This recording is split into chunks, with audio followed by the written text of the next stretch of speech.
Today's headlines. Malacanang says more officials may be fired for excessive foreign trips following the sacking of Marina Administrator Marshal Amaro III. The Philippine Drug Enforcement Agency reports over 5,000 barangays in the country are now drug-free.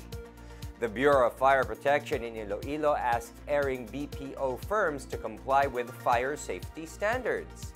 And Gilas Pilipinas names the members training for the FIBA World Cup qualifiers this February. Good day, I'm William Theo. Welcome to the PNA Newsroom.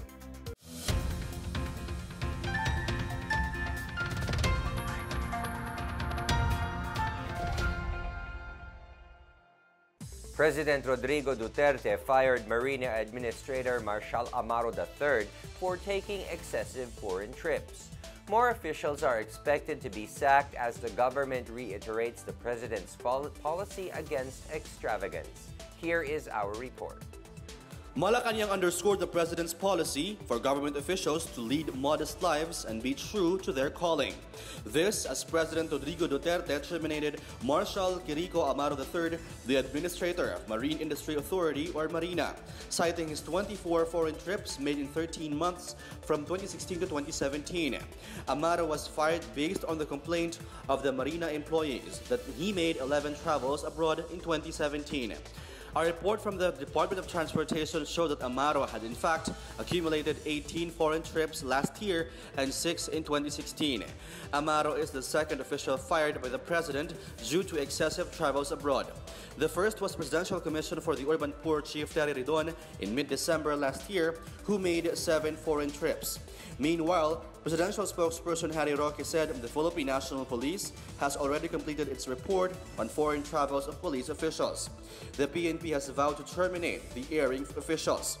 Roque wants to check how much the government is spending on foreign trips of the government officials and employees and how much is allocated in the 2018 budget. He said, "It is the policy of the president that travels should not be pricey, it should conform to the guidelines on foreign trips, and trips must be significant to the country."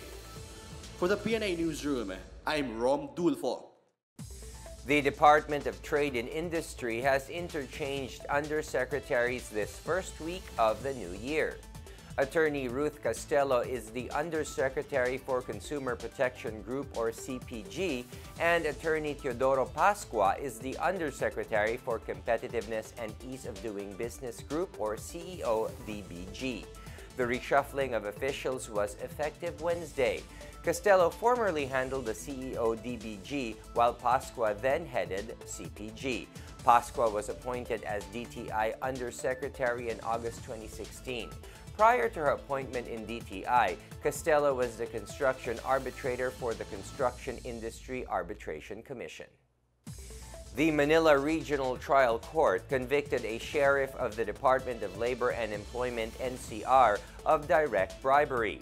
The Manila RTC Branch 52 sentenced Ronaldo Espinosa to suffer the penalty of imprisonment of 3 to 7 years and the penalty of special temporary disqualification. Espinosa was also ordered to pay a 45,000 peso fine. The court found out that Espinosa demanded and received 15,000 pesos from representatives of the Manila Times Publishing Corporation. This was in exchange for the postponement of the service of the second writ of execution in a labor case pending execution before the Dole NCR. MTPC employees testified that Espinosa first demanded 20,000 pesos from them but agreed to lower the amount. He was arrested in an entrapment operation with the assistance of the Anti-Graft Division of the National Bureau of Investigation. Cebu Provincial Police Office Director Edgar Alan Ocubo ordered the relief of 12 Talisay City policemen who had gone on leave with no permission. Ocubo led a surprise inspection at the Talisay City Police Station on December 30 and found the 12 law enforcers missing from duty. The CPPO chief ordered the 12 to report back to the Talisay Police Station that same day, which the policemen failed to obey. These officers were supposed to report for work last December 30 until the new year, but extended their Christmas vacation instead without informing their superiors. They have been assigned at the CPPO Holding and Accounting Unit and will undergo reorientation pending the result of the investigation. Okubo and his staff made random inspections of police stations in the province to ensure public security and safety during the holiday season. House Speaker Pantaleon Alvarez on Thursday said he has no personal rift with Senate President Coco Pimentel or with the Senate despite his earlier comments over the performance of the upper chamber. Alvarez said that his comments were uttered out of frustration over the long hours spent by members of the House to hammer out and pass a bill only to see it pending for long periods in the Senate. Pimentel is the president of the Partido ng Demokratikong Pilipino, while Alvarez is the Secretary General. Earlier on Wednesday, the Speaker and Pimentel traded barbs over the length of time for passing important measures in the legislative agenda of the administration.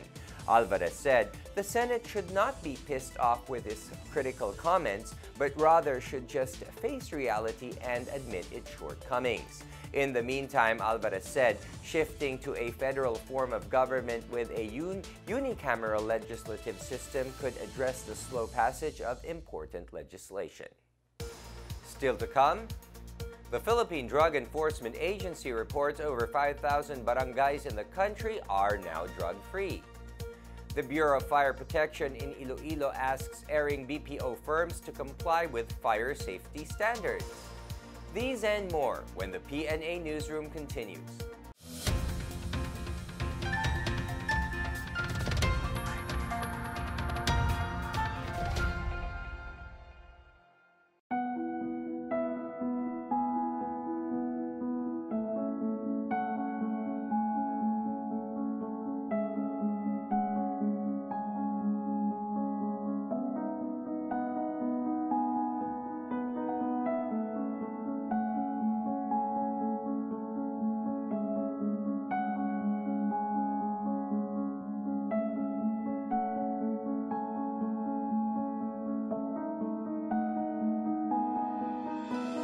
Lahat-lahat na yun during the crisis, kinayanan namin dahil mayroon kaming faith at mayroon kaming tiwala sa sarili na kaya namin dito. Nag-decide ako na talagang hindi kami alis dito para depensahan yung sarili namin, depensahan yung mga relatives namin, depensahan yung mga kapitbahay namin dito sa barangay.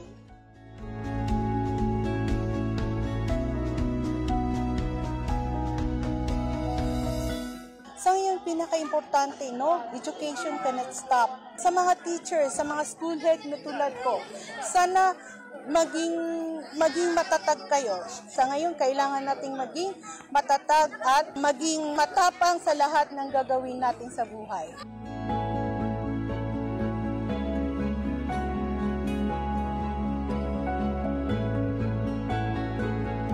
Sana po bumalik kayo sa Marawi City at gawin natin, magpakatotoo tayo, nagampanan natin ang bilang isang Muslim, na gawin niya yung talagang sundan niya yung tenets na Islam.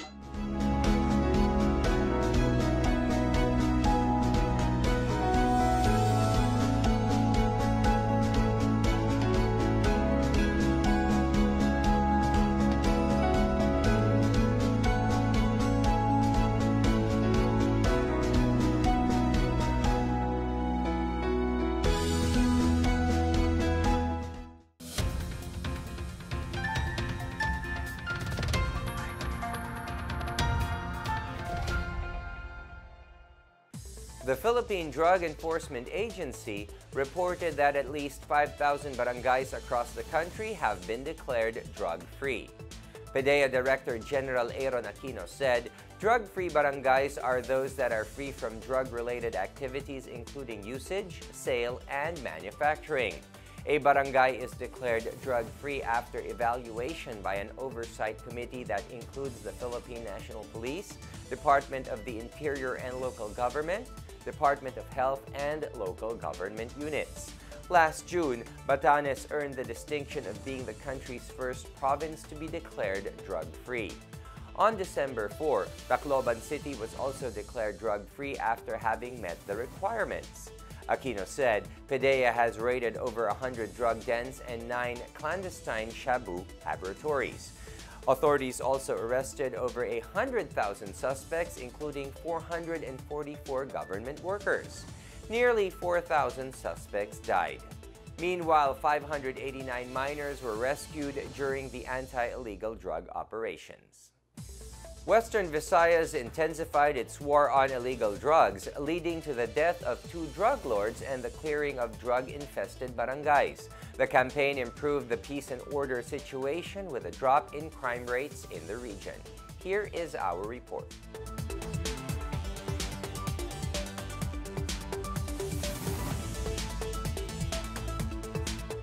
Western Visayas is working to change public perception after it was marred with illegal drug issues in the past year. The region is moving forward in the drug campaign with 176 barangays already declared as drug-free. Data from the Philippine Drug Enforcement Agency showed that 145 barangays from Iloilo and from various towns of Negros Occidental were the first to be recognized as cleared of illegal drugs. 2017 happened to be a banner year for the Philippine National Police in Western Visayas with a capture of high-value targets. The biggest accomplishment was the death of Richard Prevendido, one of the 2 drug lords in Western Visayas. His death came almost a year after the top drug lord Melvin Odicta and his wife Meriam were gunned down in Caticlan Port in Aklan. After Prevendido's death came the capture of father and son Arturo Balume Sr. and Arturo Jr., leader of the Balume Drug Group, which operates in the 5th District of Iloilo. Chief Superintendent Cesar Hawthorne Binag, Regional Director of the Police Regional Office 6, said that there has been a continuous drop in the number of focused crimes as a result of the successful campaign against illegal drugs. As of December 17, the crime volume recorded was nearly 66,000 this year, and index crimes dropped 18%. Mayor Jose Espinosa III shared Binag's observation that the successful campaign against illegal drugs has resulted to lesser crimes in the city. With all the efforts geared towards ensuring peaceful Western Visayas, the region's environment is now favorable to the economy. For the PNA Newsroom, I'm Bench Bondo. An economist foresees an economic boost through an increase in the country's gross domestic product as the Duterte administration increases spending on infrastructure. Here is our report. The Philippines is expected to remain the best-performing economy in the region, expanding by 7 to 7.5% in 2018 on the back of massive infrastructure spending. University of Asia and the Pacific economist Dr. Victor Abola said the government's Build, Build, Build program is credible. Spending on infrastructure surged more than 3 times from 175.4 billion pesos in 2011 to 847.2 billion pesos in 2017. The Duterte administration plans to spend 1.8 trillion pesos for infrastructure by 2022, bringing the infrastructure spending as a percentage of GDP ratio to 7.4%. First Metro Investment Corporation President Raboni Francis Arjonillo noted that with the passage of the tax reform for acceleration and inclusion law, the Build, Build, Build infrastructure program is expected to be full steam ahead. The FMIC said strong domestic demand and accelerating investments will boost economic growth this year. Heightened private capital spending, a rebound in exports, stable overseas Filipino workers' remittances, and business process outsourcing revenues and tourism boom are also projected to push growth. The Philippine economy grew 6.7% in the first 3 quarters of 2017 on the back of the recovery in external demand, boosting the achievement of the government's full-year growth target of 6.5 to 7.5%. For the PNA Newsroom, I'm Chris Mundo. The Bureau of Fire Protection in Iloilo City has ordered 5 business process outsourcing firms in the city to comply with fire safety requirements within 15 days. Fire Marshal Chief Inspector Christopher Rehencia said that in an inspection of 14 of over 40 BPO companies operating in the city, 5 firms were found to have fire safety violations. They have 15 days under the Fire Code of the Philippines to comply. Failure would mean paying penalties or facing the risk of closure. Iloilo City Mayor Jose Espinosa III ordered the Philippine National Police and the BFP to recheck the security of all BPO companies. This came after the NCCC Mall fire in Davao City, where call center employees died after they were reportedly trapped inside the mall. The mayor said that concerned agencies should ensure that call center companies are compliant with the fire safety standard. Up next, COMELEC dismisses speculations of a no-election scenario after the shift to federalism. Gilas Pilipinas names the members training for the FIBA World Cup qualifiers this February. These and more when the PNA Newsroom returns.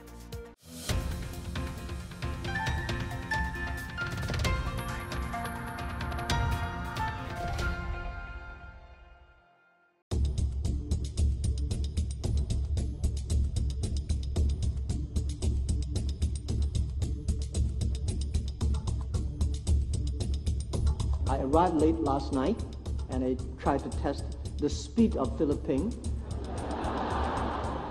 It's no good. I have ordered the newly created DICT to develop a national broadband plan to accelerate the deployment of fiber optics cables and wireless technologies to improve internet speed.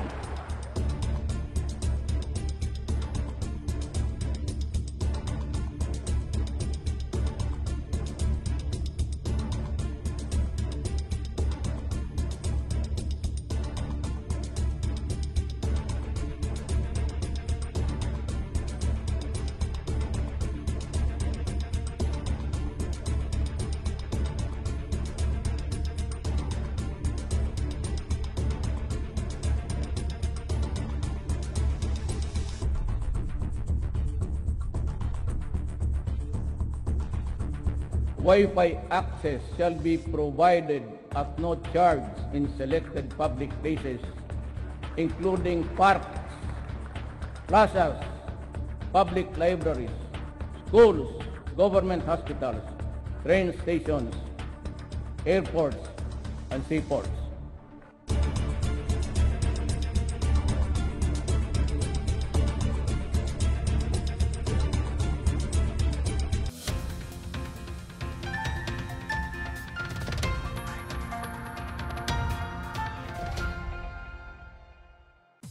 Ombudsman Conchita Carpio Morales meted former Iloilo City Mayor Jed Patrick Mabilog with another dismissal, this time for an anomalous towing deal way back in 2015.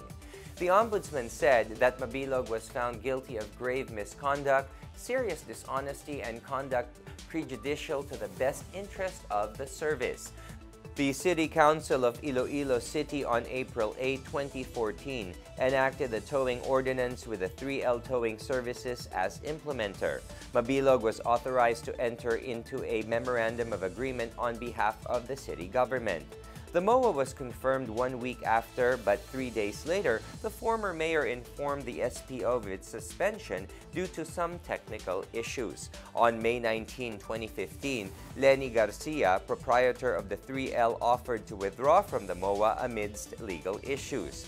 City Councilor Plaridel Nava II then accused Mabilog of owning and holding interest in the 3L towing services. Overall, Deputy Ombudsman Melchor Arthur Carandang also approved Mabilog's dismissal order over an accusation of unexplained wealth. The Commission on Elections remains faithful to its mandate of holding electoral exercises as stated in the country's constitution, despite a possible no-election scenario in 2019. COMELEC spokesperson James Jimenez made the statement in the midst of the no-election scenario of House Speaker Pantaleon Alvarez in case the country's shift to federalism pushes through. Jimenez said a shift could be accomplished without depriving the sovereign Filipino people of their constitutionally guaranteed right to select their own leaders through free and fair elections. At the same time, Jimenez urged the public to join the discussions on the plan to amend the Constitution. Alvarez earlier said there is a possible cancellation of the 2019 national polls to give way to a transition government in case the shift to a new form of government would be approved. The Department of Foreign Affairs welcomed the Indonesian government's offer to share its best practices in Islamic education as part of efforts to address and prevent extremism. Foreign Affairs Secretary Alan Peter Cayetano welcomed the visit of Indonesian Foreign Minister Retno Marsudi, who has earlier met with President Rodrigo Duterte. The DFA said Marsudi has announced the Indonesian government's full support to the country's efforts in defeating Islamic extremist groups in Mindanao. Cayetano said they are looking forward to working not only with Indonesia, but also with other like-minded Islamic countries in defeating the threat posed by extremist groups. The Philippines has an existing memorandum of understanding with Indonesia on education and is in discussion with Jakarta on other MOU on Islamic education. Meanwhile, DFA Acting Assistant Secretary Robert Ferrer said the agency will continue to engage and collaborate with Indonesia on the Islamic Education Initiative, which shall be undertaken by the Department of Education. Gilas Pilipinas head coach Chot Reyes named the players called up to Gilas' training pool for the February window of the FIBA World Cup qualifiers. Magnolia's Gio Halalon headlines the list along with Gilas and PBA seniors such as Jason Castro, Gabe Norwood, Japeth Aguilar, Calvin Abueva, and Junmar Fajardo. Halalon had to be cut from the training pool for the first FIBA WCQ window due to an injury, but with him now closer to recovery, Reyes opted to insert him to the 15-man pool.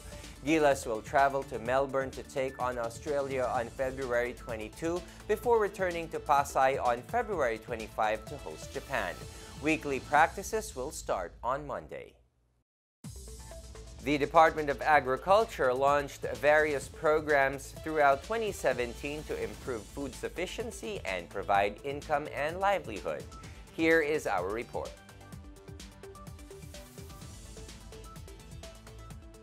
The government launched several programs in 2017 to boost Philippine agriculture and fisheries to provide quality, affordable, and steady food supply for Filipinos. The Department of Agriculture ended the year by pitching in for the Bangon Marawi movement, which aims to rehabilitate the southern city from the ravages of 5-month-long terrorist siege. The department gave the affected communities farm equipment, machineries, and inputs like seeds and fingerlings through the Department of National Defense to let the soldiers lead them in operating the tools and salvaging their farmlands. In November, the two state departments launched in Metro Manila the Karne, Isda, Supply, Suporta sa Masa at Ekonomiya or KISME marketing project. The project includes establishing farm product outlets that soldiers wounded in the Marawi battle would manage and market at low prices. Aside from providing income opportunities for the soldiers, farmers, and fisherfolk, the KISME project with wounded soldiers was complementary to the DA's Tienda program launched earlier in the year. In September, the department announced plans to develop a 5-year development roadmap for the country's poultry and livestock industry. In August, the DA launched a new credit facility called Kaibigan at Kaagapay Adopt a Farm program, which seeks financing from the private sector to boost rice productivity during the dry season. In June, the DA launched the 5-year Balik Sigla sa Lawa at Ilog project, which aims to seed the country's major lakes in reverse with 210 million fingerlings of indigenous and non-invasive fish species by 2022. In April, the DA partnered with non-profit business advocacy group Philippine Center for Entrepreneurship Go Negosyo to launch the Kapatid Agri-Mentor Me program. KAMMP aims to provide farmers and fisherfolk entrepreneurial knowledge and use of modern technology. For the PNA Newsroom, I'm Janice Cave. Let's now check out the weather forecast for Metro Manila and the rest of the country.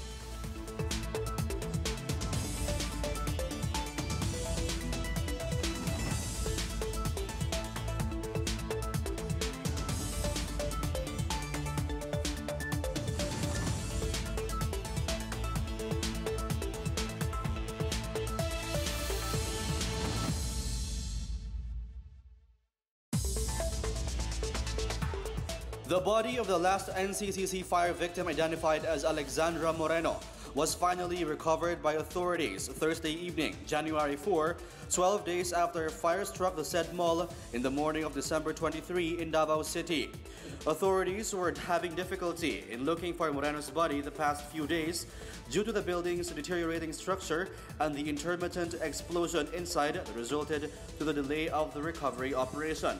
Reports showed that the victim's father dreamt of his daughter, who told him of her exact location in the said building. Authorities recovered Moreno's charred body, identified by her parents, through the pants, keychain, and eyeglass frame recovered along with the body. Moreno's body was readily cremated by her parents. A total of 38 persons, most of whom were call center agents, perished from the said fire. For the PNA Newsroom, I'm Rom Dulfo. Let's take another look at today's headlines. Malacanang says more officials may be fired for excessive foreign trips following the sacking of Marina Administrator Marshal Amaro III.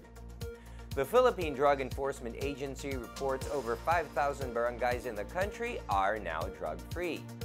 The Bureau of Fire Protection in Iloilo asks erring BPO firms to comply with fire safety standards. And Gilas Pilipinas names the members training for the FIBA World Cup qualifiers this February. To check out these and other stories, visit the PNA website or follow the Philippine News Agency on Facebook and Twitter. And that's your daily dose of the hottest news and the latest information that you need to know from the PNA Newsroom. I'm William Theo. Good day.